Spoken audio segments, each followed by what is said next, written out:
doctor Pedro Edwin Díaz Céspedes, la doctora Irma Cristina Franco, docentes de la Escuela de Ciencias Sociales, cursos que hoy nos convocan a estas citas. Bienvenidos a Ana Esperanza Clavijo y a Carlos Julio Ramírez.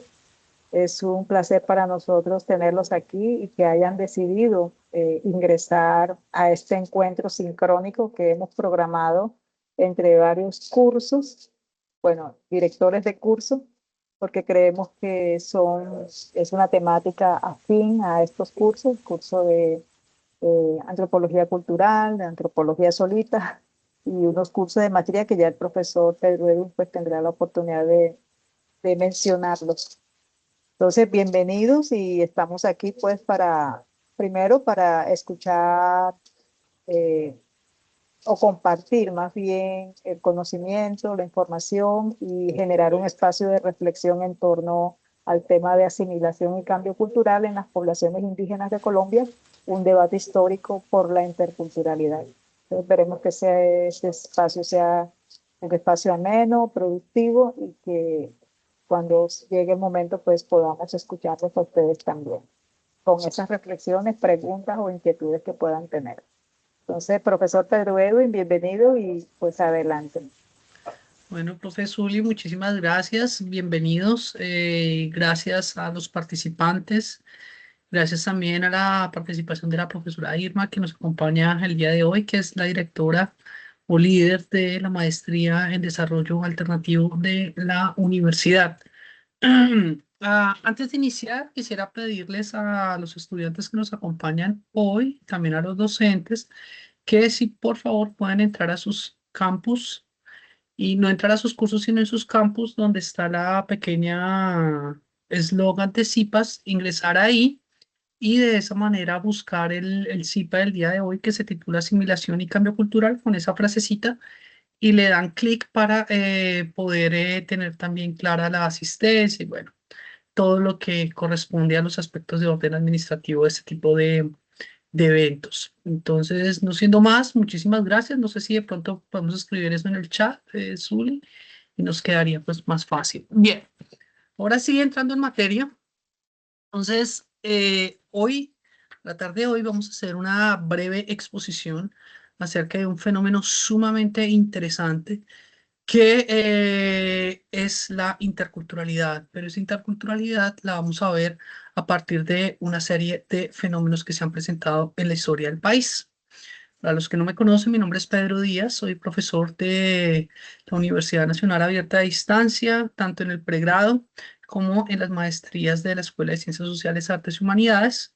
Una de ellas es la maestría en psicología comunitaria y la otra es maestría en desarrollo alternativo. Por eso el día de hoy tenemos participantes tanto de los pregrados como de las maestrías. Bien, el CIPA lo titulamos Asimilación y Cambio Cultural en las Poblaciones Indígenas de Colombia, un debate histórico por la interculturalidad. Bien, yo parto del hecho de que ya algunos de ustedes, lo que hemos venido trabajando este semestre, saben o comprenden o han definido el concepto de interculturalidad. Sin embargo, para aquellos que vienen hoy, simplemente que no conocen todavía algo de la dinámica, yo quiero arrancar con esta definición que dice así. La interculturalidad no es solo la coexistencia de distintos grupos, de distintas poblaciones, ya sea en un contexto social, en un determinado territorio, un estado, sino es la interacción, el diálogo y la transformación mutua. Un proceso relacional que busca construir la igualdad en medio de la diversidad. Por favor, tengamos muy claro eso el día de hoy. Bien. Conforme a eso, entonces el problema que vamos a exponer el día de hoy es entender cómo se han tejido las relaciones o los vínculos culturales entre el Estado y las poblaciones indígenas del país. Voy a centrarme únicamente en estos dos grupos, en virtud de que la interculturalidad, pues, como ustedes saben, es una categoría también que busca entender las relaciones de poder entre diferentes grupos sociales.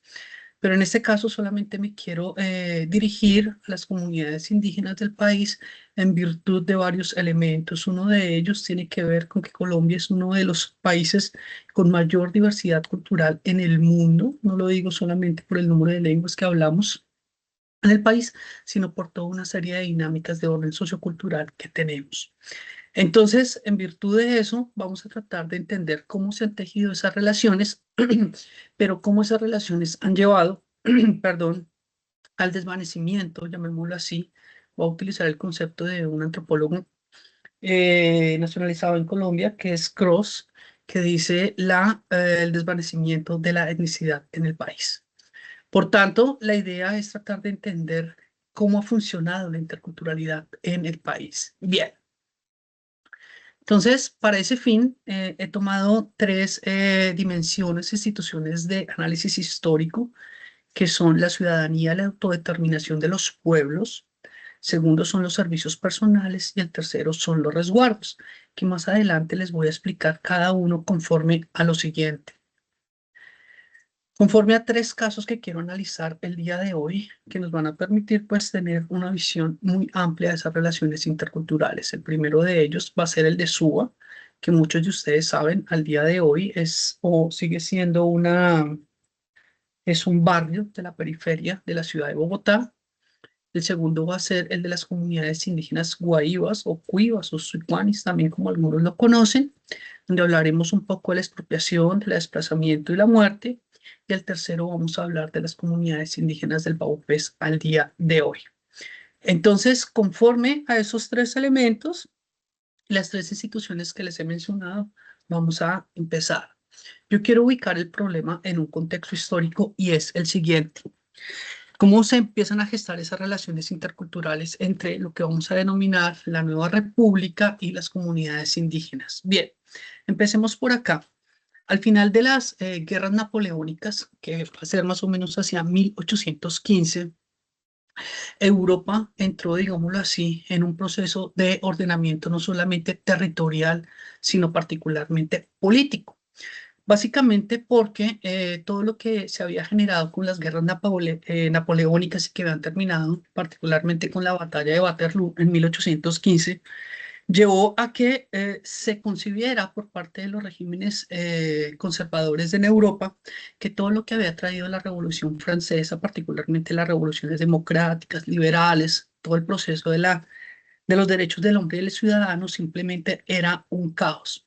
Por ende, cuando terminan las guerras napoleónicas, se juntaron los principales imperios de ese momento, Prusia, Rusia, el imperio austrohúngaro y también el imperio español, que a pesar de haber perdido una buena parte de sus colonias en 1810, todavía tenía mucha fuerza.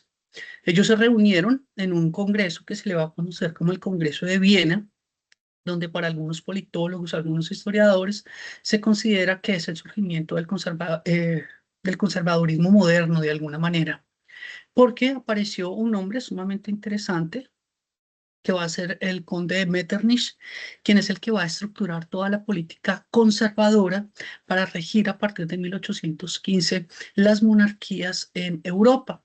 Las ideas, particularmente del Congreso de Viena, eran acabar con las revoluciones democráticas liberales y restaurar el poder a las monarquías, es decir, que se volviera al absolutismo. Entonces, ¿eso qué tiene que ver con lo que nosotros estamos hablando? Sucede que España, el Imperio Español, hizo parte de este Congreso y uno de los elementos más importantes de este Congreso era que el Imperio Español tenía que acabar con esos procesos independentistas y recuperar nuevamente sus territorios. De esa manera, entonces empezó un proceso muy fuerte, muy rápido, igualmente en 1815, y a partir de ese momento empezó un periodo histórico, hasta más o menos 1819, que para la historia de nuestro país se le conoce como el proceso de la Reconquista. No hay que confundirlo, ¿no? Entonces este proceso de la Reconquista fue llegar, ¿no? O sea, organizarse política y militarmente el Imperio Español para retomar todas esas colonias que había perdido. Entonces empezó particularmente con la toma de los principales puertos de ultramar, de aquellos territorios que había perdido. Uno de ellos fue Cartagena de Indias. Entonces allí llegan las famosas tropas realistas y empieza un proceso muy complejo en la historia del país, muy sangriento, hay que decirlo, por parte en ese momento del Imperio Español de recuperar esos territorios. Bien, un proceso que también yo debo decir para muchos historiadores y antropólogos que nos dedicamos al estudio de las condiciones de vida, tenemos que estudiar. Bien, el hecho es que en virtud de ese proceso de reconquista, las élites criollas, algunas que ya habían generado procesos independentistas, se organizan para hacer frente a ese tipo de procesos y realmente garantizar las independencias, llevar a cabo los procesos de independencia. Pero se vieron de alguna manera en minoría y tuvieron que acudir a la población civil. En este caso me refiero particularmente a las poblaciones indígenas y a las poblaciones afrodescendientes. Entonces, ¿qué pasa allí?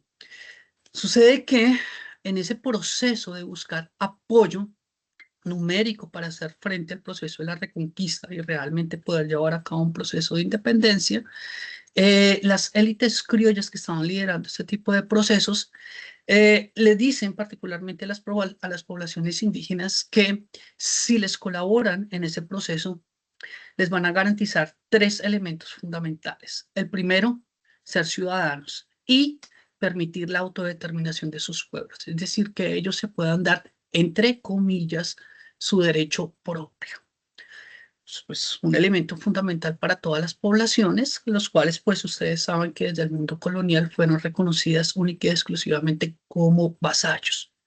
En ese sentido, también las tropas independentistas le dicen a las poblaciones indígenas que les van a garantizar la aniquilación de los servicios personales.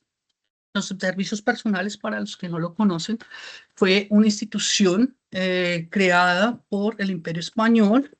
Recién se llevan a cabo todos los procesos de conquista y de colonización, en la cual se obliga a las comunidades indígenas a reconocer al rey como vasallos y por tal motivo, por el proceso de conquista y de evangelización, tienen que pagarle al imperio o al rey específicamente una serie de tributos y ese tributo se va a pagar particularmente a través de trabajo, pero es un trabajo en especie, es un trabajo que se tenía que dar, especialmente por las épocas de diciembre y por la época de junio. Sin embargo, los servicios personales, hay que decirlo de esta manera, era una labor, era algo muy fuerte, porque ustedes saben que gracias a la colonia, debido a las enfermedades, la explotación laboral, las poblaciones indígenas fueron reduciéndose demográficamente, pero los tributos, los servicios personales eran cada vez más altos, realmente era algo bastante difícil para ellos.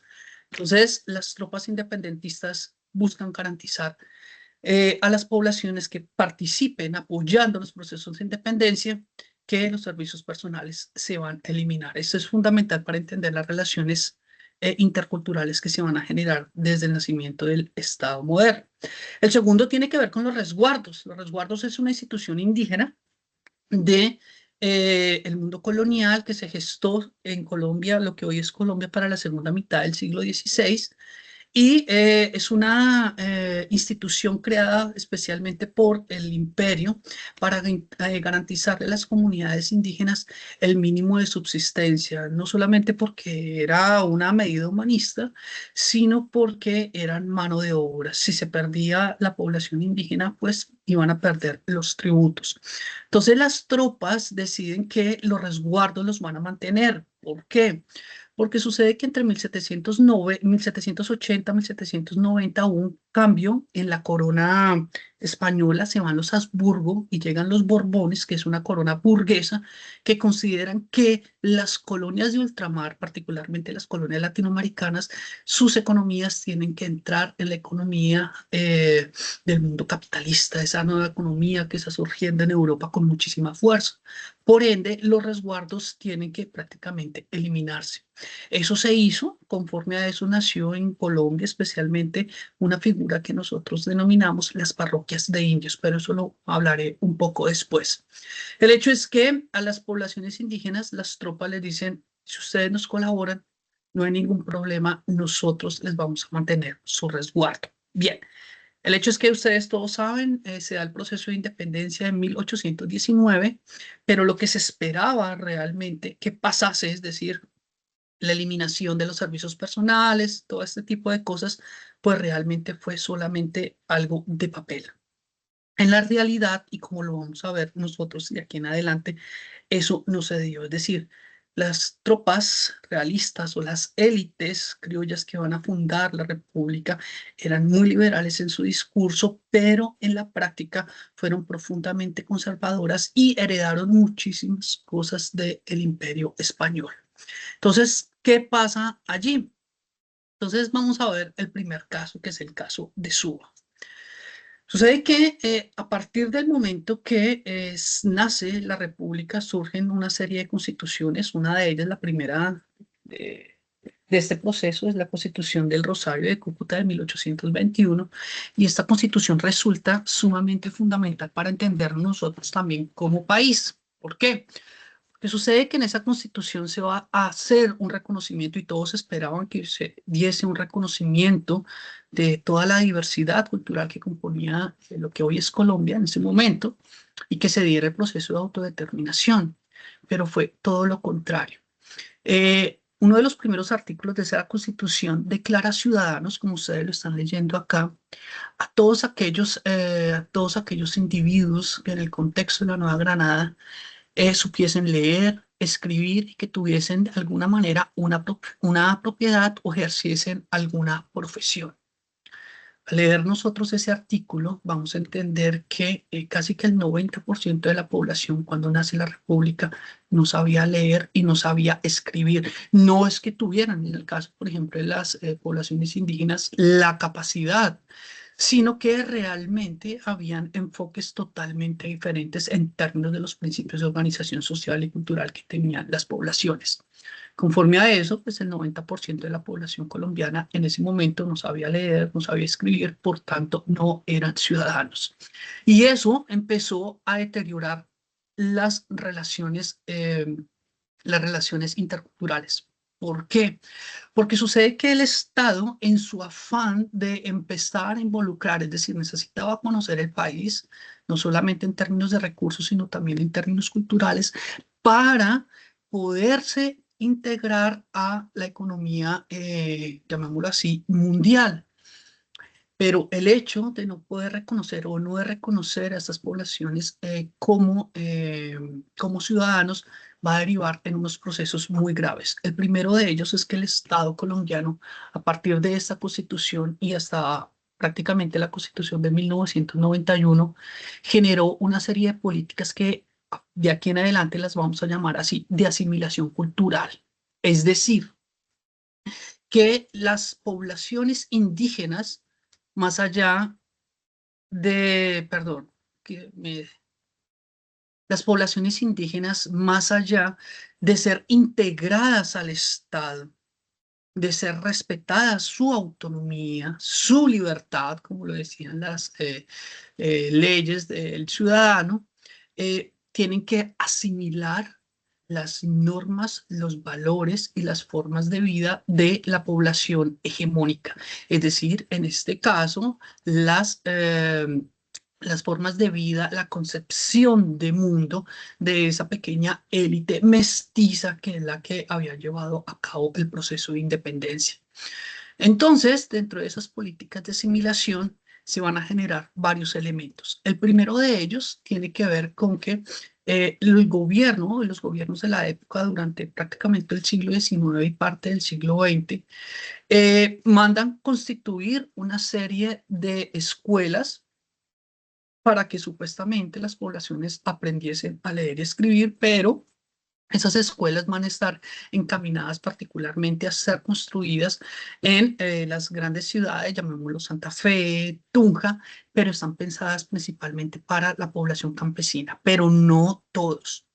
Y por otro lado, le van a dar la iglesia el papel, llamémoslo así, de educador, que lo va a mantener durante muchísimas décadas. Entonces, a la iglesia le interesa, y al igual que el Estado desde 1819, es que las poblaciones indígenas en el país asimilen. y entonces para esta labor la religión católica resulta fundamental. Bien, ese es el primer punto. El segundo es que el Estado les había prometido a las poblaciones que iba a respetar los resguardos. Bien, a partir de 1821, la ley por parte de Simón Bolívar es aniquilar todos los resguardos. En principio es un elemento de orden ideológico y él lo dice porque él considera que los resguardos son simplemente un eco de lo que fue el mundo colonial, por ende hay que acabarlos. Esa es la razón ideológica, pero la razón de fondo de todo esto es una razón económica. Hay que expropiar a las comunidades indígenas de sus tierras, que para ese momento eran el tercer gran actor poseedor de tierra en el país, así no fuera legal. Aquí quiero hacer una aclaración.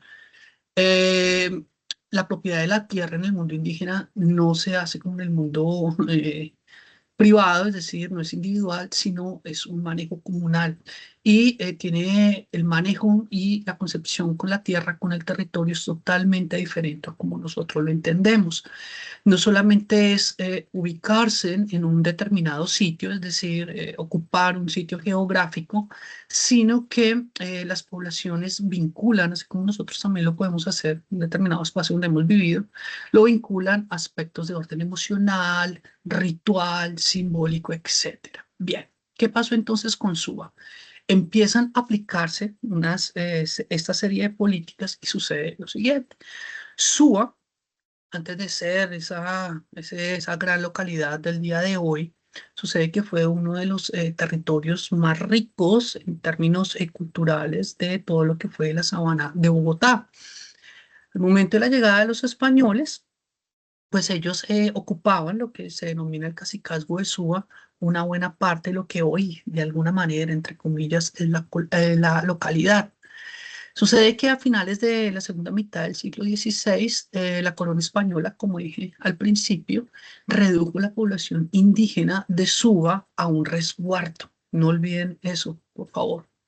Y la mayoría de ellos los reunió en dos puntos. En gran parte, aquí donde yo muevo el mouse, no sé si lo alcanzan a ver, queda lo que actualmente nosotros conocemos como el Cerro de Suba y en esta zona queda lo que se denomina el Cerro de la Conejera.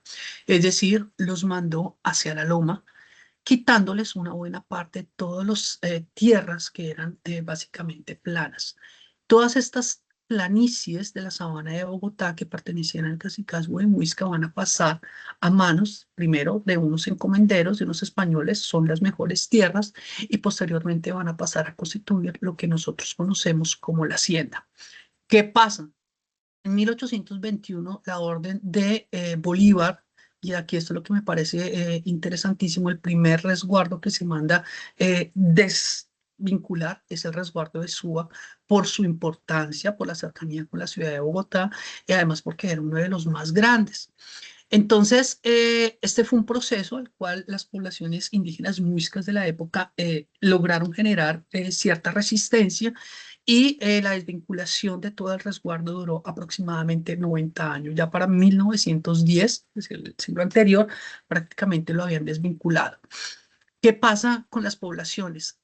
Acá donde dice la vereda, hacia el lado de la vereda centro, es donde actualmente está la famosa iglesia de la Inmaculada de Suba, lo que le dicen Suba Centro, sucede que ahí construyen la primera escuela, pero esa escuela enseña a leer y escribir en español, pero con el objetivo de evangelizar a las poblaciones. ¿Qué pasa con las políticas asimilacionistas? Que la población es reducida a este punto, a los cerros y acá donde es actualmente el centro de Suba, antes se le conocía como el pueblo, y de alguna manera, en estos centros de formación y de evangelización, le enseñaron poco a poco a la población varios elementos que buscaban esa asimilación. Uno, que sintieran vergüenza de su identidad cultural. Dos, que hablar la lengua muisca era vergonzoso, por eso había que aprender muy bien a leer y a escribir y hablar el español. Y de esa manera, pues se generó un gran problema porque el resguardo de Suba, está documentado, fue uno de los últimos lugares en la ciudad de Bogotá donde se habló muisca hasta principios del siglo XX. ¿Qué pasó con toda esa población? Sucede que en la desvinculación del resguardo, en esas relaciones interculturales, sucede que esa población quedó, digámoslo, flotante. La independencia había dicho que se les iba a quitar los servicios personales. Sí, pero eso no quiere decir que se hayan quitado, eso derivó a lo que nosotros denominamos trabajo asalariado o trabajo por deuda. Todas estas poblaciones no sabían, desde 1821 no sabían leer, no sabían escribir, no tenían un oficio como tal, entonces quedaron a merced de los grandes terratenientes. Sus tierras fueron realmente, eso es un proceso que hemos observado en la historia de Colombia, conforme a la relación de la tierra, y es que sus tierras fueron compradas a precios irrisorios, en otros fueron simplemente expropiadas y bajo esa expropiación y bajo esa pérdida de territorio, pues las poblaciones quedaron a merced de los grandes hacendados, que en el caso de Suba fueron no solamente algunos políticos colombianos de la época, sino también la iglesia. Allí hubo, incluso hoy todavía en Suba queda una hacienda que se llama la Hacienda de las Mercedes, que estuvo a cargo por parte de la iglesia durante muchos años. Y esto pues llevó a que las poblaciones cambiaran culturalmente de una forma radical. Hubo una pérdida, como algunos autores lo señalan, de su identidad cultural, porque primero pierden su territorio y luego de perder su territorio, la población pierde su lengua.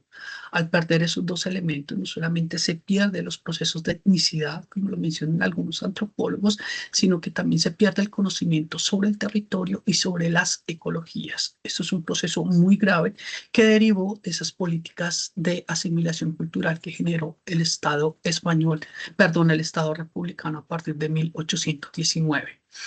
Entonces, para culminar este caso, estas casitas que ustedes ven acá eran los famosos bohíos de lo que es Suba.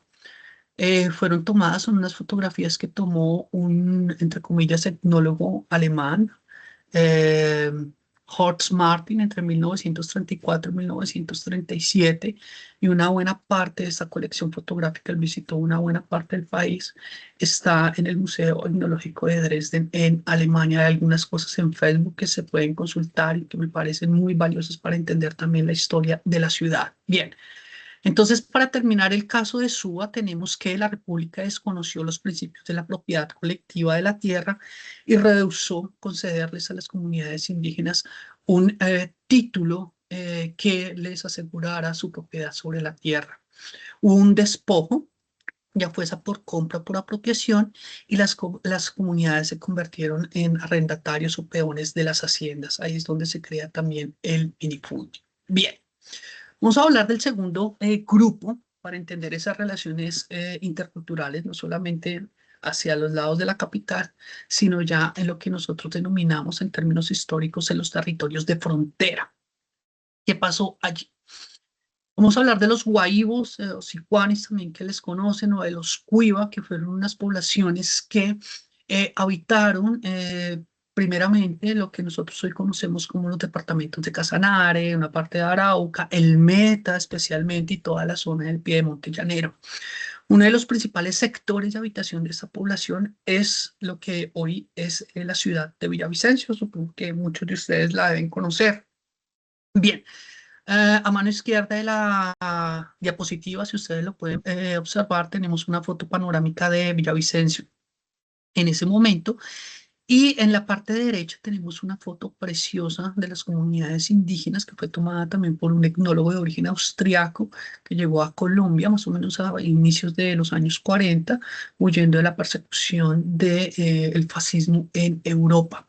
Él fue uno de los primeros etnólogos en hacer trabajo de campo en la oligarquía colombiana y gracias a él pues tenemos unas fotografías maravillosas de las pocas de las poblaciones guaivas. Bien. Aquí voy con los guaivos. Bien, sucede que las poblaciones indígenas guaivas, sicuanis, tenían unas formas de organización social y política y habitación del espacio totalmente diferente a cómo la han llevado pues, muchísimos campesinos u otras poblaciones indígenas.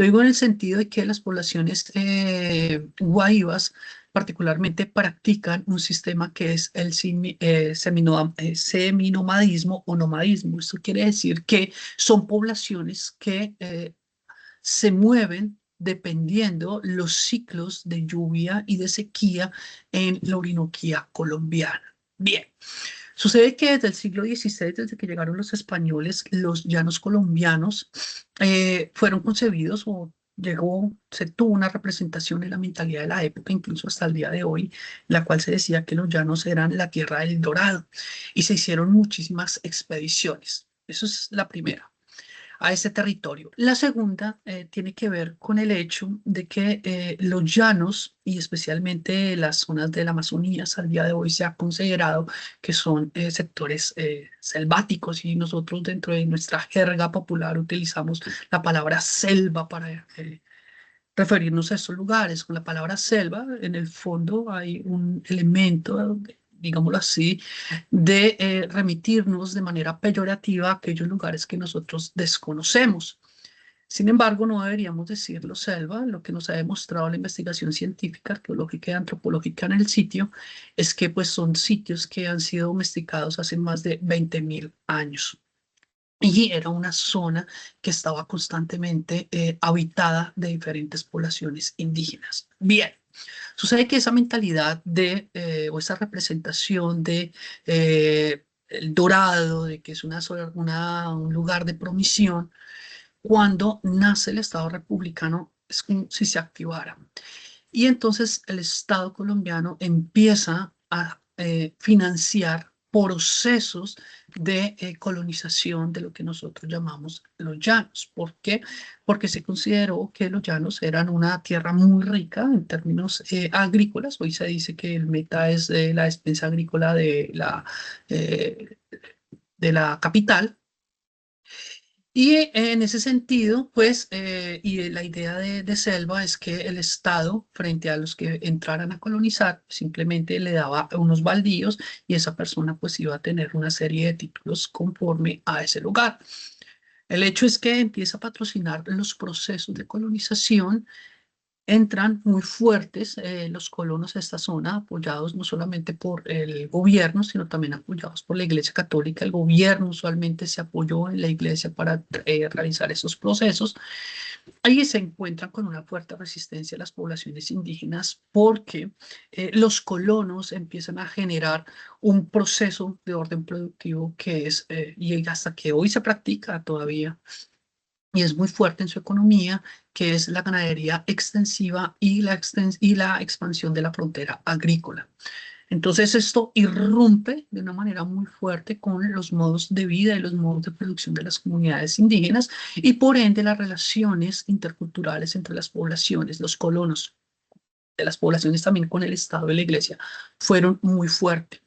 Entonces, a lo largo del siglo XIX, lo que va a hacer el gobierno respecto a estas poblaciones va a ser casi que lo mismo que hizo con las poblaciones muiscas de Suba, pero allí va a ser mucho más retardatario, en principio porque la idea es que a todas las comunidades que presenten una resistencia, el Estado garantiza particularmente su aniquilamiento. Como el Estado nunca ha llegado, sino a través de las armas, entonces este proceso fue muy fácil. Y segundo, en términos de las políticas de asimilación cultural, el Estado dice que para ser dóciles a estas poblaciones hay que pacificarlas y la pacificación viene de mano de la Iglesia Católica. Entonces hay que hacer misiones y ahí es donde surge de una manera muy fuerte ese concepto de misión que es organizado por parte de las comunidades eclesiásticas, particularmente de las poblaciones como los dominicos. Estamos hablando también de poblaciones eclesiásticas francesas muy conservadoras que trajo el gobierno colombiano después de 1885, como fueron los monforianos, los lasallistas. Y entonces ellos tenían el encargo de llegar hasta donde las poblaciones y atraer a la población a esa supuesta civilización para que dejasen esa forma de vida salvaje, porque esa es otra representación que ha tenido la sociedad colombiana hasta el día de hoy, considerar a las poblaciones como primitivas, como salvajes, ¿ya? Entonces, en aquella época, la iglesia funcionaba como en el elemento de, entre comillas, pacificación. El elemento es que fue muy fuerte, las poblaciones indígenas guaivas llevaron a cabo una resistencia muy dura y eso permitió pues que se presentaran toda una serie eh, de masacres en estos territorios, ¿no?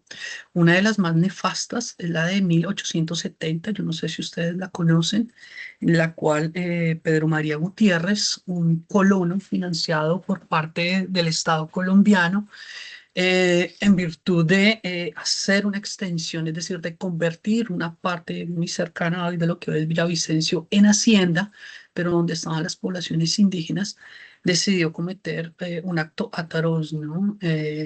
Convocó a las poblaciones guaivas a un supuesto proceso de paz, las invitó a comer y cuando estaban allí todos reunidos, llevó a cabo o perpetró una masacre de 243 personas, niños, mujeres y ancianos.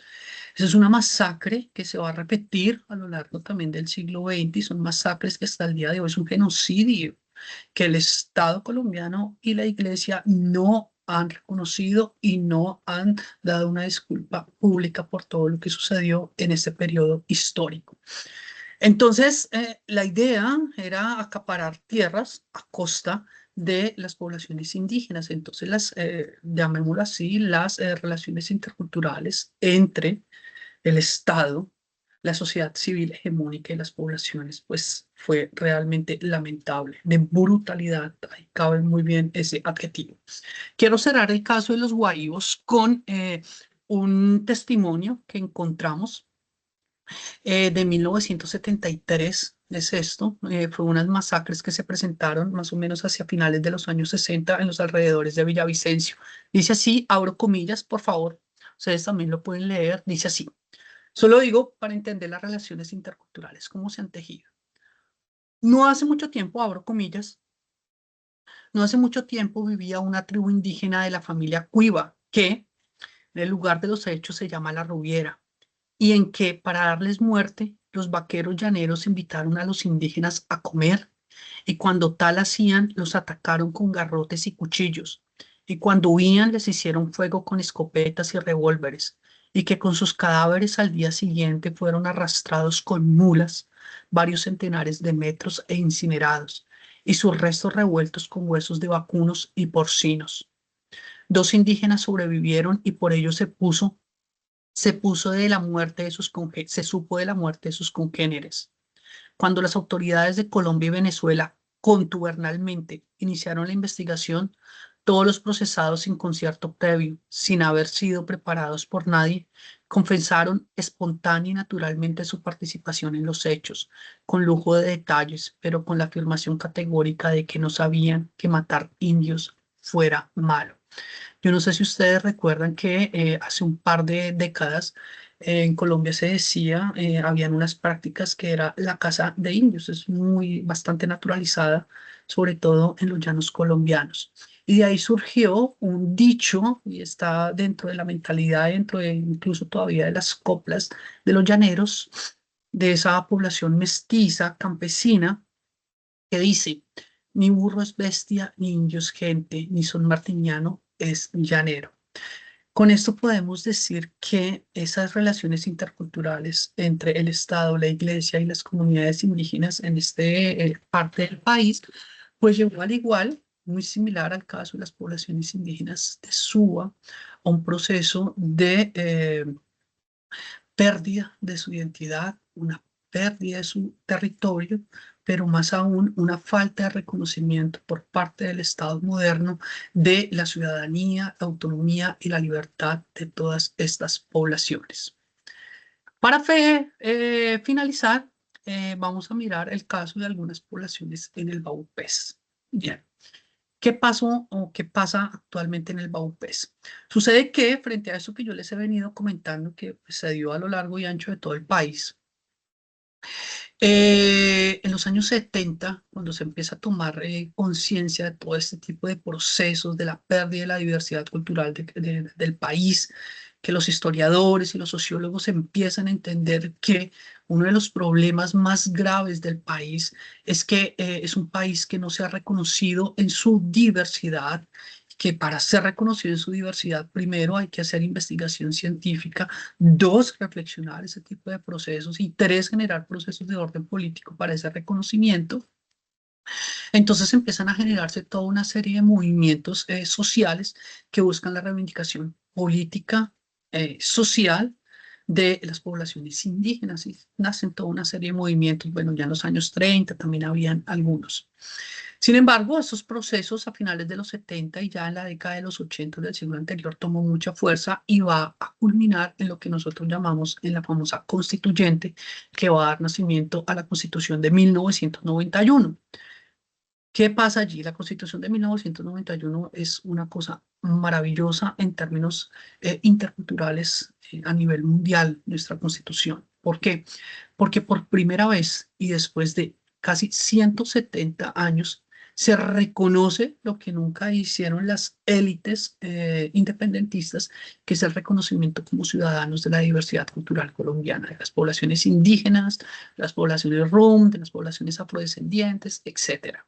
Por eso se dice Colombia es un estado pluricultural que pues reconoce la autodeterminación de los pueblos, es decir, que ellos pueden darse su misma organización social y política, sus territorios lo pueden manejar de acuerdo a sus estructuras de organización social y política. Bien, entonces para ese fin empieza ya a hablarse de interculturalidad, no solamente como relaciones de los diferentes grupos que tienen problemas, llamémoslo así, de desigualdad en la toma por el poder o para ser reconocidos, sino que se empieza a hablar del reconocimiento en igualdad de condiciones y en términos democráticos de todas estas poblaciones. Entonces, el Estado empieza a ajustarse a esas necesidades y se empieza a hablar de interculturalidad en ese contexto. Entonces, se habla que hay que empezar a construir currículos educativos que permitan ese reconocimiento de la autodeterminación de los pueblos. En ese sentido va a surgir la etnoeducación, bueno, etcétera. Para algunos investigadores lo consideran pañitos de agua tibia, pero se empieza por un elemento, ¿no? El hecho es que el gobierno tiene que garantizar a su vez un derecho en ese momento que es la ley de educación, educación para todos. Y eso incluye a las poblaciones indígenas. Pero aquí lo curioso y es lo que yo quiero mostrar es que surge una nueva manera de pensar, de relacionarnos con el mundo indígena, pero la política del Estado va a ser la misma del siglo XIX. Es una política de asimilación y eso es lo que vamos a ver aquí en el BAUPES. ¿Por qué menciono la educación? Porque sucede que el gobierno colombiano decide que como hay que llevar educación a todas estas partes del país, decide hacerlo básicamente desde su ignorancia. No hay un contrato realmente de antropólogos que permita decirle, asesorar al gobierno, mire, podemos hacer esto, esto y esto, sino que el gobierno consideró que eso era como hacer pan para llevarlo a cualquier lado, desconociendo las necesidades culturales de los territorios. Cuando se llega al BAUPES, el BAUPES también tiene unas formas de organización social y política de sus comunidades muy distintas a las de otras partes del país. Entonces el gobierno dice que para garantizar ese acceso a la educación, entonces se van a utilizar los antiguos internados que utilizaban la Iglesia Católica o las misiones para evangelizar a las poblaciones, pero en este caso, como ya no se están prestando ese servicio, entonces pueden servir como internados para la educación de las comunidades indígenas. Entonces, el gobierno, a partir de 1991 hasta el día de hoy, va a ser que y obliga que las poblaciones indígenas lleven o permitan que sus hijos vayan a la escuela y se internen en estos lugares. Lo interesante allí es entender que la educación que se va a impartir es una educación pensada para poblaciones indígenas que, es decir, la educación que se piensa es la misma educación que se piensa para los chicos de, por ejemplo, las grandes ciudades, para la gente de la costa, para la gente del Pacífico, la misma va a ser para el BAUPES, desconociendo en absoluto, vuelvo a decir, las necesidades de orden sociocultural de las comunidades y de los territorios. Entonces, los jóvenes, los niños empiezan a asistir a ese tipo de lugares Y igual que en el siglo XIX, hay un proceso de asimilación. Las comunidades, desde los niños, tienen que asumir la cultura hegemónica, porque supuestamente así es que se alcanza la civilización. El Estado colombiano repite muy bien eso a finales del siglo XX, principios del XXI, sin sospechar las dimensiones del fenómeno que se estaba generando en ese momento. ¿Cuál va a ser? Va a ser los famosos suicidios del departamento del Baupés. ¿Qué pasó allí? Yo estaba hablando del Baupés, pero eso se presentó también en Antioquia, se presentó en Risaralda, se ha presentado en Chocó, etcétera, especialmente con las poblaciones. Y sucede que los niños empiezan a asumir esa cultura hegemónica y empiezan a enfrentarse al mundo occidental. Entonces eso implica que ellos tengan que vivir en unas formas totalmente diferentes de vida, como son los cascos urbanos, a enfrentarse con toda una serie de connotaciones de los cascos urbanos, como son el consumo de alucinógenos, el consumo de droga, pero también con algo muy fuerte y que no se sospecha cuando no se hace un análisis de orden científico, y es el deterioro, la ruptura de los lazos familiares, de esos lazos también culturales con sus comunidades. Entonces, en ese sentido, cuando los niños llegan allí, experimentan lo que nosotros en antropología también decimos los famosos choques culturales, cuando no se tiene la suficiente capacidad de adaptación a ese tipo de elementos, pues la cultura no lo dota a usted con suficientes elementos de adaptación, pues prácticamente eso lo puede llevar a usted a la muerte. Entonces, el Baupés, como ustedes están observando en este cuadro, es uno de los departamentos de Colombia con el mayor número de suicidios producto de esas políticas de asimilación cultural, donde la interculturalidad no se ha entendido como un proceso de integración, de igualdad, de la diversidad, sino prácticamente como un proceso de asimilación, que ha llevado a que las poblaciones sientan vergüenza, igual que en el siglo XIX, incluso la colonia, por sus territorios, por sus culturas. Y pues eso ha llevado a un detrimento de la pérdida de la diversidad cultural en el país. Es más, esto ha agravado muchísimos de los problemas de orden social que tenemos en el país. Bien, para terminar, entonces tenemos varias cositas que me gustaría reiterar. Entonces, en estas regiones, los fenómenos de conflicto, violencia y guerra abierta han sido las relaciones interculturales entre el Estado y las comunidades indígenas.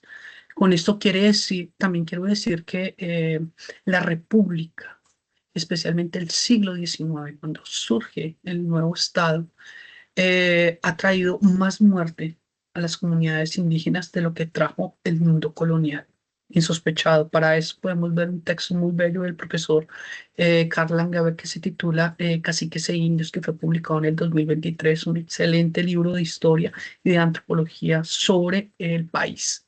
Dos, las comunidades se pierden como entidades sociales, se diluyen para figurar indiscriminadamente como objetos de explotación, hechos de sangre, haciéndose abstracción del contenido cultural de sus procesos históricos y de sus sistemas adaptativos, con el señalamiento de su incapacidad para articularse al sistema económico y social colombiano. Hasta el día de hoy observamos eso. Tres, la prosperidad con base en la ganadería extensiva ha restringido en el largo plazo el espacio vital de los grupos indígenas. Totalmente, eso es lo que nosotros vemos por ejemplo, en el departamento del Meta. Si ustedes cogen un mapa de ese departamento, vamos a observar que es uno de los 5 departamentos con mayor deforestación debido a la extensión o a la ampliación de la ganadería extensiva en este lugar, donde prácticamente ya las poblaciones indígenas del lugar, nativos de la zona, por todo lo que he comentado, realmente es un reducto muy pequeño. La mayoría de estos pues, ya viven de acuerdo a las formas de vida de la sociedad colombiana, campesina. Cuatro, con las políticas de asimilación cultural, o esas políticos han tenido un efecto desintegrador y devastador sobre las distintas sociedades aborígenes, con las cuales concluyen hoy los procesos de asimilación y de exterminio de los reductos indígenas, iniciados desde el siglo XVI y continuados de manera más sistemática desde la segunda mitad del siglo XIX.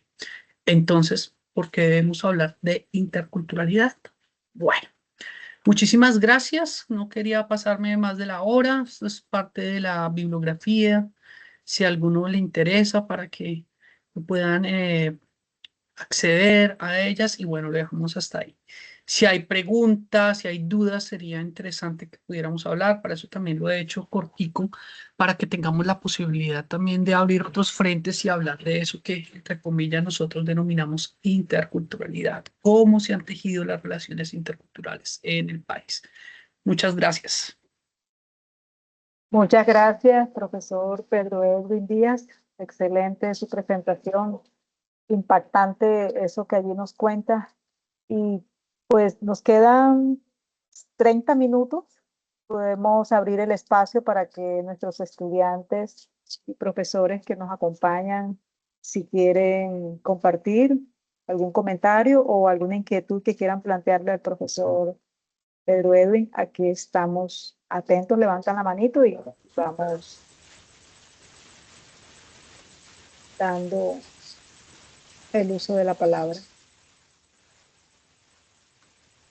Ana Esperanza está escribiendo. ¿Qué les pareció la presentación del profesor?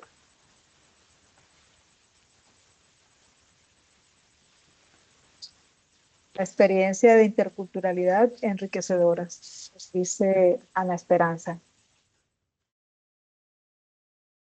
¿Alguien desea intervenir? Parece que no hay preguntas. Bueno, yo sí quisiera señalar que hay varias cosas en el desarrollo de la exposición. ¿No? Pierde uno algunos elementos, pero sí vale la pena llamar la atención y esto lo digo a partir de un texto muy bello que escribió un profesor mío hace varios años, profesor Ernesto Bar, que se titula Pensar el pasado.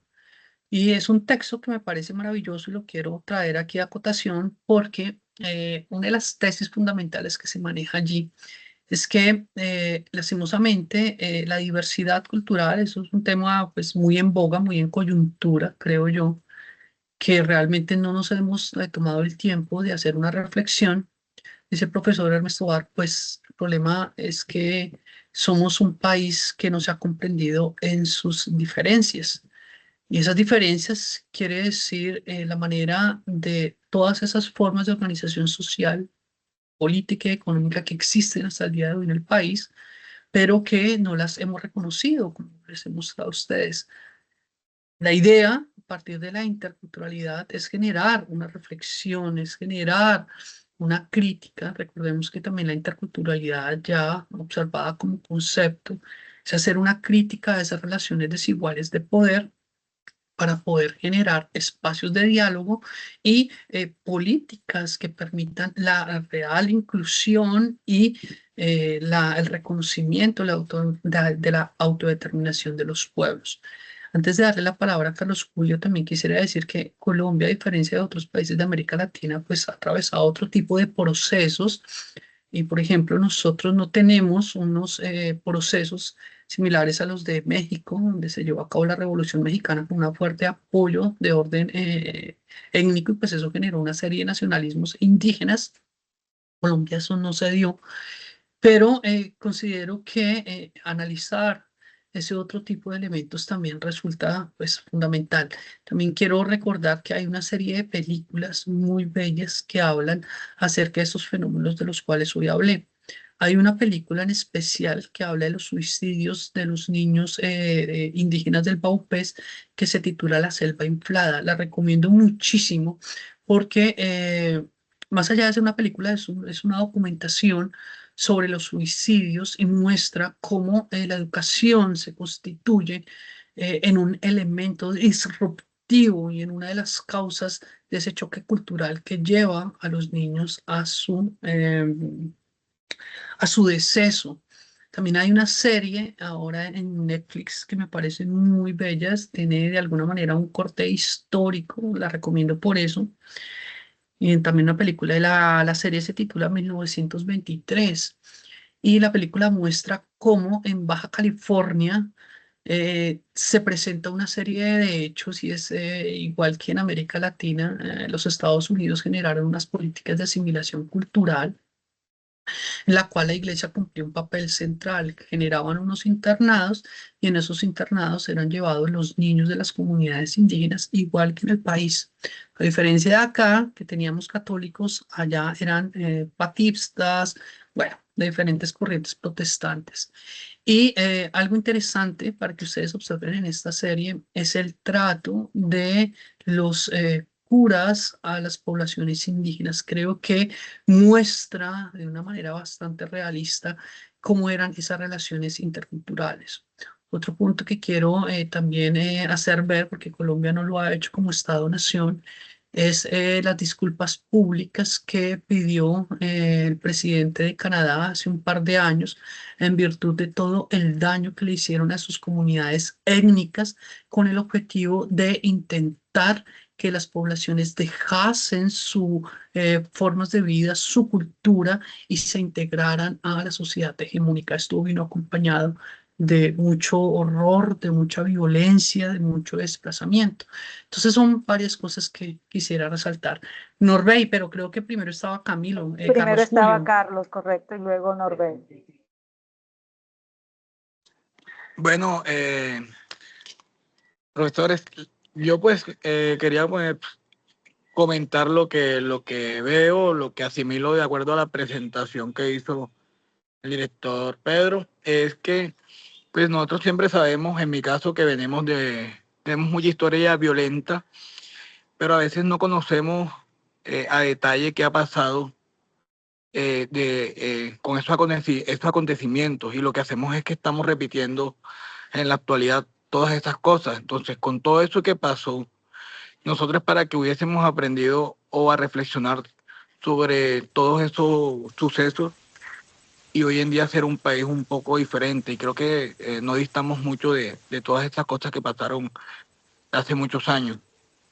Entonces, yo creo que mucha gente aquí en la sociedad no tiene esa información, no está la facilidad o sí está la facilidad, pero no nos orientan a conocer todo eso que ha pasado y vivimos en esta interculturalidad.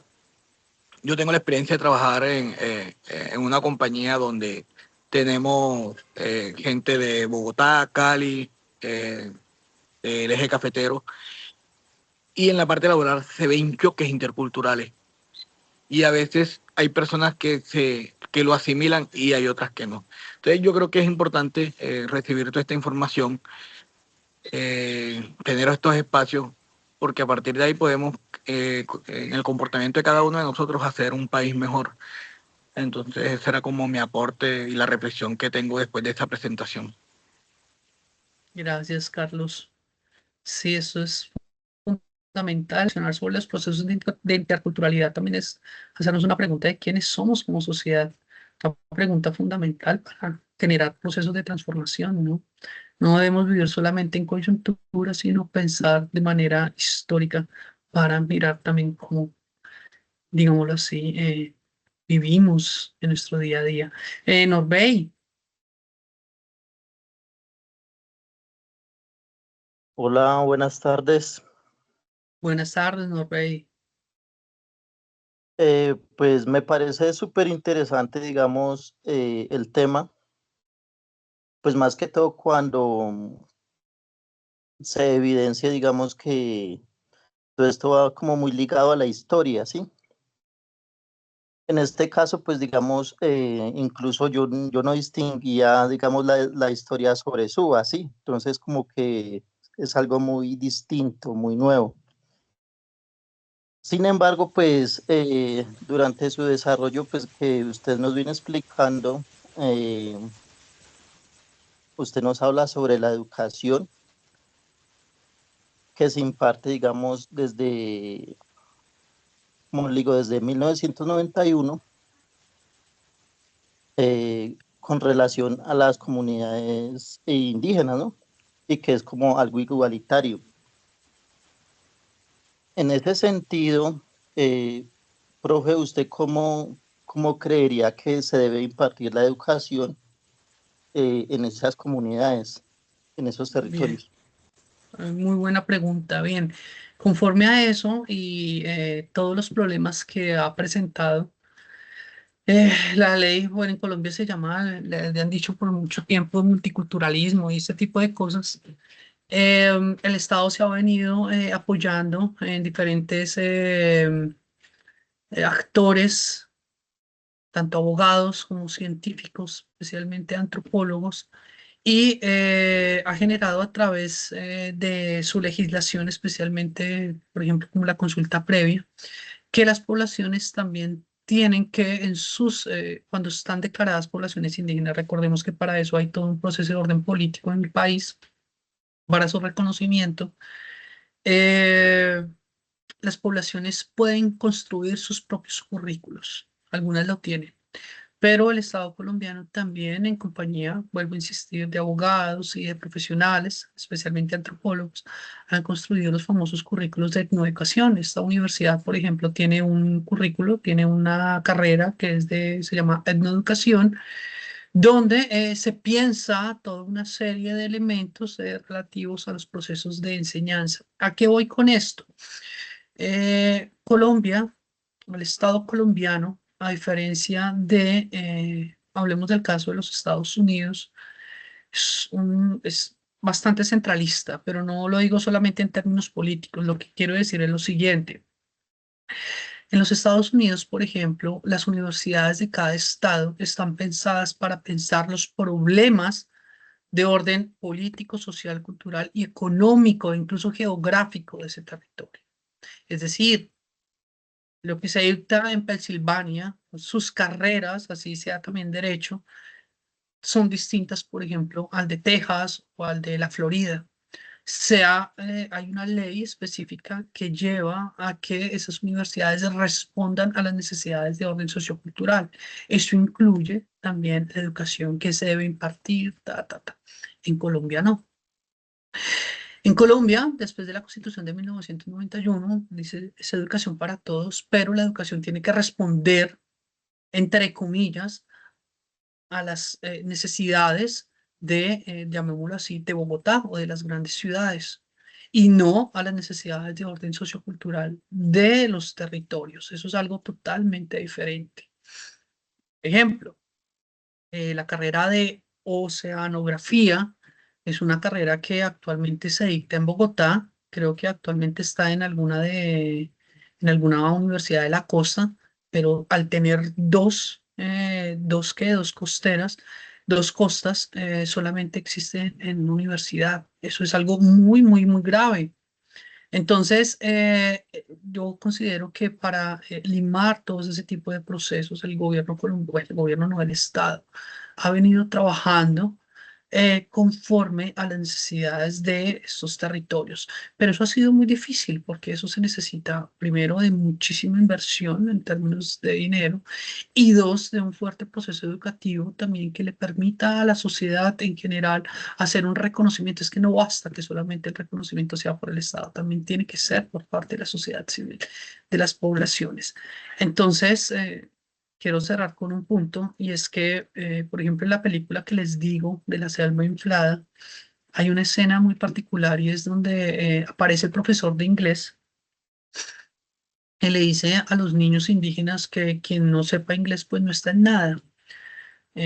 Reflexionar esta escena me parece importante porque, por un lado, hay un desconocimiento total de las necesidades de las poblaciones. Por otro lado, es una política de asimilación cultural, es decir, no estamos cumpliendo con eso que es la interculturalidad de esa reflexión.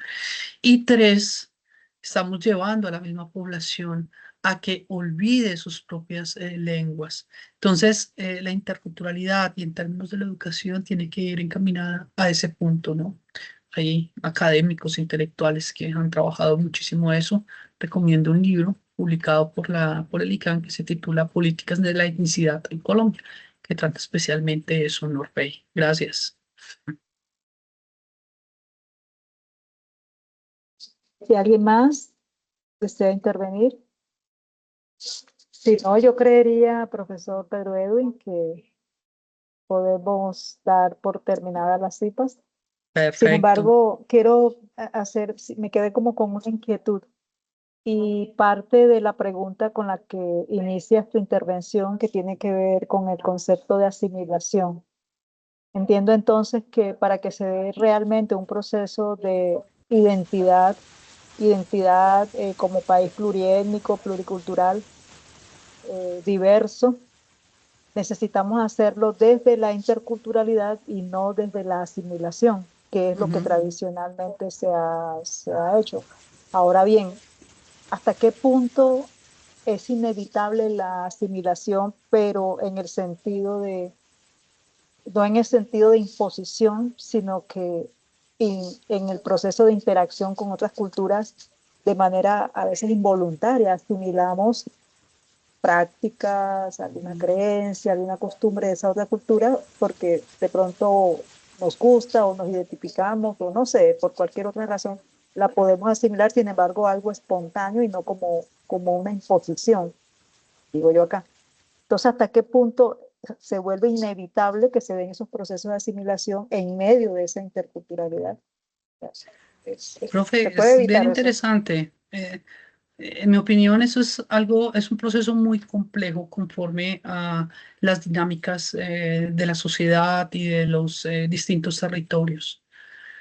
Hay una cosa, cuando me hago referencia al concepto de asimilación, hago referencia a un proceso que desde el punto de vista del Estado, asimilación cultural, desde el punto de vista del Estado, proyecta unas políticas en las cuales la diversidad cultural es observada como un objeto el cual debe asumir de una manera directa, sin reflexionar, sin crítica las formas de vida del Estado y la sociedad hegemónica en ese momento, en contra de su identidad cultural, de su propia cultura, de su propia autonomía en términos sociales y políticos. En ese sentido es que se entiende la asimilación. Otra cosa es los procesos, por ejemplo, eso se denomina endoculturación, cuando, por ejemplo, en el seno de mi familia o en el seno de una determinada comunidad, yo aprendo determinadas cosas o como extranjero llego a algún lado y empiezo a asimilar las formas de vida de esa otra población. Los asimilo, pero en el sentido de orden cultural o en el sentido político del que estamos hablando aquí. Y ya para terminar, esos procesos pues, son prácticamente, yo creo que pues, no es que sean inevitables. No sé si ustedes conocen el caso de las poblaciones Nucac-Macuc en el Guaviare. Es un caso muy grave porque las poblaciones Nucac-Macuc fueron de las últimas poblaciones nómadas que tuvo el país, pero debido al narcotráfico, al conflicto armado, que es, digámoslo, algo inevitable, las poblaciones tuvieron que huir de sus territorios y llegaron a los cascos urbanos. Se enfrentaron como muchas otras poblaciones, por ejemplo, estas llegan a San José del Guaviare y se enfrentan al alcohol, se enfrentan a la prostitución, se enfrentan a otras formas de vida que ellos no esperaban y tienen que de alguna manera asimilar las formas de vida de la sociedad operante, aprender el español, ese tipo de cosas. De lo contrario, pues perecen. Otro caso, no sé si ustedes lo conocen, es el de las poblaciones indígenas. Es un fenómeno que se presentó hace unos años. Eh, Se me olvida, esto fue en el Chocó, en límites entre Chocó y Risaralda. Y es que el Estado colombiano, por ejemplo, no tiene una ley de interculturalidad. Eso es una cosa que se me olvidó decir, a diferencia de países como Perú, países también como México. Y eso tiene graves problemas. ¿Por qué? Sucede que el país tiene una diversidad étnica muy grande que todavía vive, digámoslo así, en diferentes territorios, en eso que algunos denominan la Colombia profunda.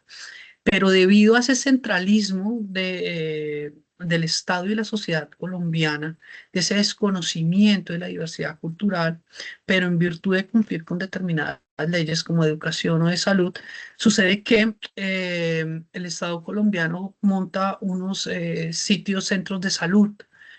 Y debido a eso llegan esos centros de salud y a veces las madres indígenas, los catíos, tiene que ver con ellos, llegaban allí porque hubo algunos problemas de infecciones urinarias en la población. Las mujeres embarazadas pues no tenían otro remedio que llegar a estos centros de salud. ¿Cuál era el problema? El problema es que desconocían el español, como es la lengua oficial, eso también es un problema político. La única lengua oficial que se reconoce en el Estado colombiano es el español, teniendo 64 lenguas todavía vivas. Entonces llegaban allí y no sabían cómo responder, porque pues no sé, por un lado los médicos y las enfermeras desconocían la lengua catío y por el otro lado las poblaciones desconocían el español. Entonces allí le queda de una manera, digámoslo así, a las poblaciones tener que aprender en algunos contextos el español.